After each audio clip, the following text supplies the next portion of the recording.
اعوذ باللہ من الشیطان الرجیم بسم اللہ الرحمن الرحیم قال یا ہارون ما منعک اذ رأیتہم ضلوا،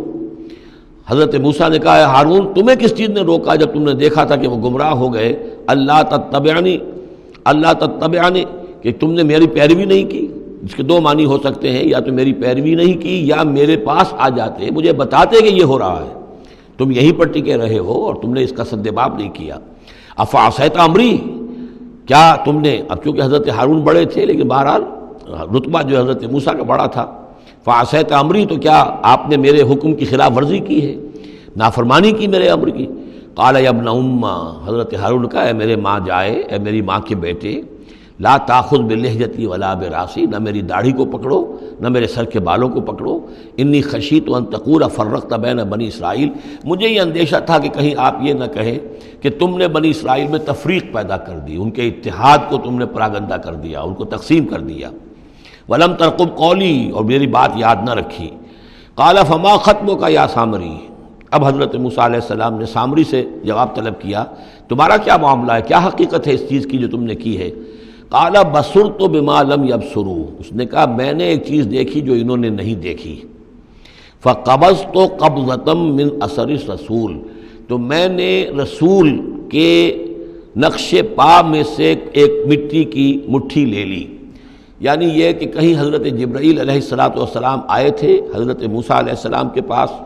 اور یہ شخص چونکہ راہب تھا، وہ روحانی اور نفسیاتی ایکسرسائزز وغیرہ جو ہیں اس نے کی ہوئی تھیں، تو اور تو کسی کو نظر نہیں آئے لیکن اس سے نظر آ گئے، حضرت جبرائیل کو اس نے دیکھ لیا۔ تو ان کا جو قدم جہاں پڑ رہا تھا زمین پر، وہاں سے اس نے مٹی اٹھائی،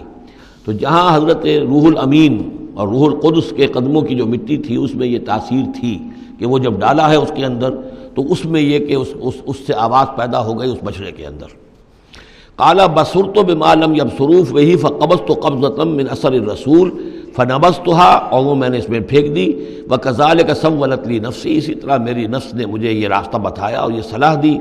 قال فاذهب فإن لك في الحیاة ان تقول لا مساس، حضرت موسیٰ نے فرمایا دفع ہو جاؤ، دور ہو جاؤ،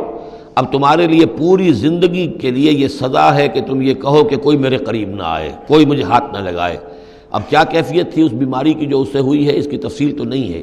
لیکن وہ ایسا ہو گیا تھا کہ اچھوت جیسا کوئی ہوتا ہے کہ جو اس کے کوئی قریب پاس نہ جائے۔ روایات میں آتا ہے کہ اگر کوئی قریب جاتا تھا تو اس کو بھی سخت بخار چڑھتا تھا اور اس کو بھی چڑھتا تھا، لہذا وہ بالکل آئسولیٹ ہو کر ایک سوشل بائیکاٹ جس طرح سے ہوتا ہے علیحدہ رہ گیا۔ وَإِنَّ لَكَ مَوْعِدًا لَن تُخْلَفَهُ، اور یہ تمہارے واسطے ایک وعدہ ہے کہ جس کی ہرگز خلاف ورزی نہیں کی جائے گی۔ وَانظُرْ إِلَىٰ إِلَٰهِكَ الَّذِي ظَلْتَ عَلَيْهِ عَاكِفًا، اب ذرا دیکھو حشر کیا ہم کرتے ہیں تمہارے اس معبود کا جس کے کو تم نے اعتکاف شروع کیا تھا، جس کا دھیان شروع کیا تھا۔ لَنُحْرِقَنَّهُ، اس کو ہم جلا کر راکھ کر دیں گے۔ ثُمَّ لَنَنسِفَنَّهُ فِي الْيَمِّ نَسْفًا، اور پھر اس راکھ کو ہم سمندر کے اندر بکھیر دیں گے۔ انما الہکم اللہ الذی لا الہ الا ہو، حقیقت یہ ہے کہ تمہارا الہ تو بس صرف اللہ ہے کہ جس کے سوا کوئی الہ نہیں۔ وسع کل شیء علما، اور اسے ہر چیز کا علم حاصل ہے۔ یہ جو معاملہ ہے اور اس سے متعلق بعض اور معاملات کے اعتبار سے ایک زمانے میں میرا خیال رہا ہے اور وہ خیال اب بھی ہے، ہندوستان میں جو آریہ آئے ہیں، اگرچہ جہاں تک مین بلک ان کا ہے وہ میں سمجھتا ہوں کہ حضرت حام کی نسل سے ہیں، لیکن ان میں کچھ گڈمڈ ہیں کہ جو کچھ اسرائیلی بھی ہیں، اور چونکہ جو ایکسوڈس ہوا ہے مصر سے 1400 برس قبل مسیح، گویا کہ آج سے 3500 برس قبل، تقریباً وہی زمانہ ہے جب ہندوستان میں آریہ آئے ہیں۔ تو معلوم ایسا ہوتا ہے کہ کچھ جس وقت یہ لوگ نکلے ہیں مصر سے تو کچھ ان کے قبیلے وہ ہیں جن کو کہتے ہیں کہ last tribes of the house of Israel, جن کا پتہ نہیں چلتا کہاں چلے گئے، تو ان میں سے شاید کچھ لوگ ہیں جو ہندوستان میں آئے ہیں، اور میرا گمان یہ کہ برہمن جو ہیں ان میں وہ وہی ہیں،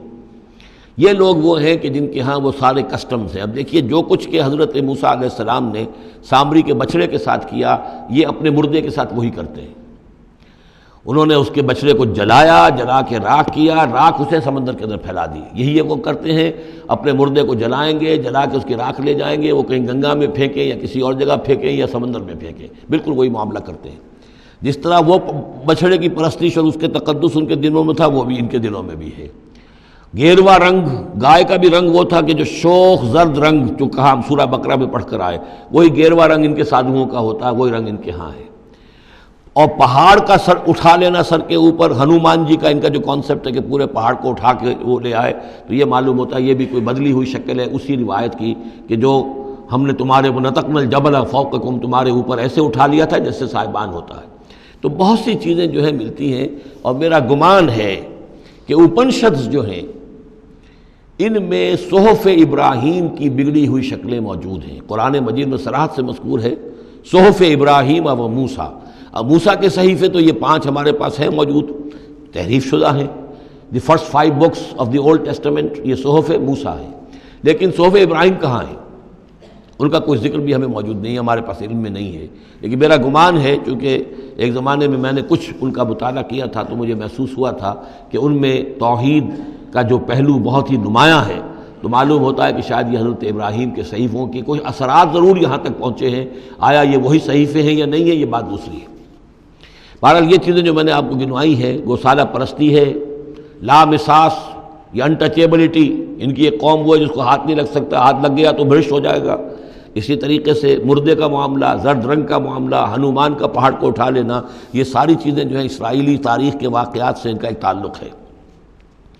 کذالک نقص علیک من انباء ما قد سبق، اے نبی اسی طرح ہم آپ کو بتا رہے ہیں حالات ان کی کہ جو زمانہ جو گزر چکا، جو قومیں گزر چکی ان کے احوال آپ کو سنا رہے ہیں۔ وقد آتیناک من لدنا ذکرا، اور ہم نے آپ کو اپنے خاص فضل سے اپنے پاس سے ذکر عطا کیا ہے، یہ یاد دہانی، یہ قرآن، اس میں پرانی خبریں بھی ہیں اور اس میں ذکر ہے، تذکیر ہے، نصیحت ہے۔ من اعرض عنہ، جو کوئی بھی اس سے اعراض کرے گا اس قرآن سے، فإنہ یحمل یوم القیامت وزرا، تو وہ قیامت کے دن اپنا بھاری بوجھ اٹھا کر لے کر آئے گا، خالدین فیہ، اور وہ اس میں ہمیشہ ہمیش رہیں گے، وساء لہم یوم القیامت حملا، اور جو بوجھ انہوں نے اٹھایا ہوا ہوگا قیامت کے دن وہ بہت ہی برا ہوگا، برائیوں کا بوجھ لے کر آئیں گے۔ یوم ینفخ فی الصور، جس دن کے سور میں پھونکا جائے گا، یوم ینفخ پھونکا جائے گا سور میں، ونحشر المجرمین یومئذ زرقا، اور مجرموں کو اس روز ہم لوگ جمع کریں گے کہ ان کی نگاہیں آنکھیں نیلی پڑی ہوئی ہوں گی۔ یہ انتہائی خوف زدہ کیفیت میں آنکھوں کے اندر نیلاہٹ پیدا ہو جاتی ہے، سخت اس وقت وہ جو ہے خوف زدہ ہوں گے۔ یومئذ زرقا، ان کی آنکھیں، یتخافتون بینہم ان لبثتم الا عشرا، چپکے چپکے سے ایک دوسرے سے کہہ رہے ہوں گے کہ کتنے دن رہے ہو، بس 10 دن شاید رہے ہوں گے ہم۔ نحن عالم بما یقولون، ہم خوب جانتے ہیں جو کچھ کہ وہ ایک دوسرے سے کہتے ہیں۔ اذ یقول امثلہم طریقۃ، جو ان میں سب سے زیادہ کلچرڈ ہے، سب سے زیادہ پڑھا لکھا لال مجکڑ جو ان کا ہے، وہ یہ جواب دے گا ان لبثتم الا یوما، نہیں ایک دن رہے ہو بس، اس سے زیادہ نہیں۔ یہ ان کا سب سے بڑا لال مجکڑ ہوگا۔ امثلہم طریقۃ، جو ان کے ہاں سب سے زیادہ کلچرڈ ہوگا، ان کا وہ مثالی، ہمارا طریقتکم المثلی، ان میں جو امثل ہوگا۔ وَيَسْأَلُونَكَ عَنِ الْجِبَالِ،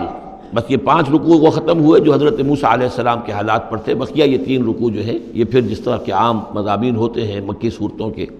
صدق اللہ العظیم۔